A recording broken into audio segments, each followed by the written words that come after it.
Hey, friends.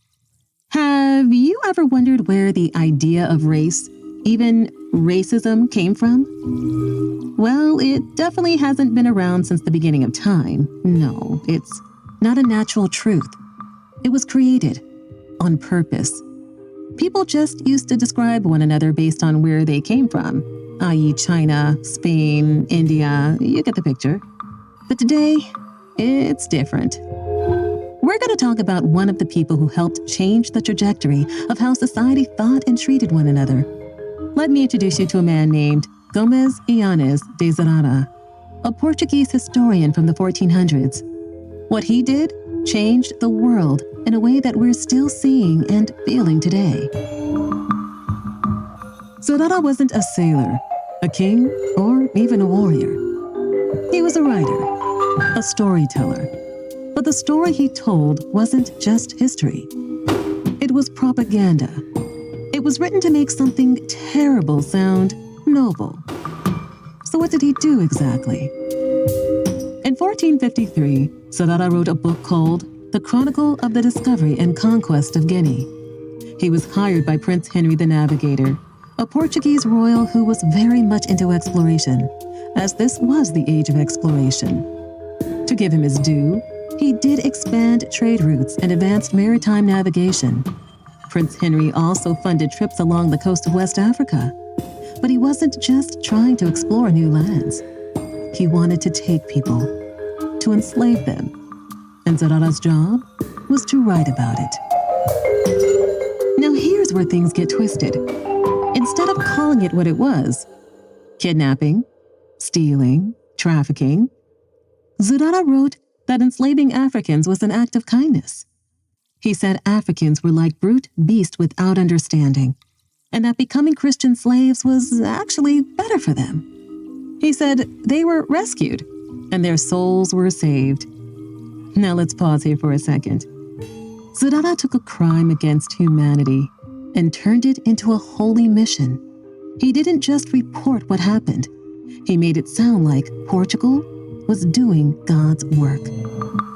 And yes, people believed it.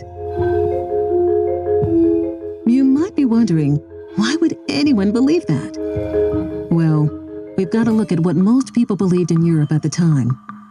Number one, religion was everything. Christianity was seen as the one true and only way, and everything else was less than. Number two, people knew very little about other parts of the world. Number three, most people didn't question authority. If the church or a royal said it was, then that was taken as truth.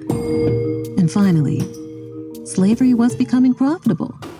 But greed, oh no, didn't sound very moral. So they needed a different excuse. And Zurara gave them one. And it stuck. Now you might be asking, okay, this was 600 years ago. Why should I care? Because Zurara's writing helped build the idea that African people, and eventually anyone else who looked different, were less human. His stories helped form the very first version of what we now call racism. He made racism sound intellectual. He made it sound spiritual. But in the end, he helped justify generations of cruelty, including the transatlantic slave trade, colonization of African and indigenous lands, white supremacy, mass incarceration, the way immigrants and refugees are often treated, even today.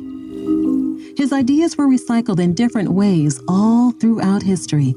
And guess what? They still show up when people say things like, "We had to do it to help them. They're better off here. It's for their own good." Sound familiar?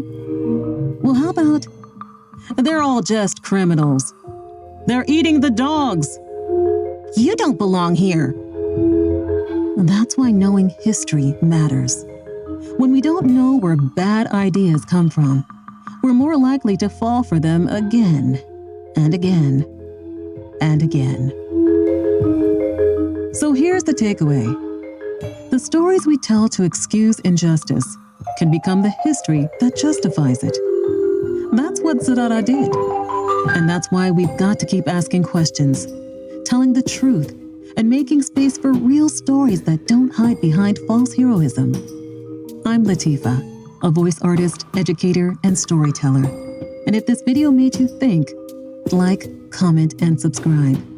Let's keep uncovering the past so we can do better in the future.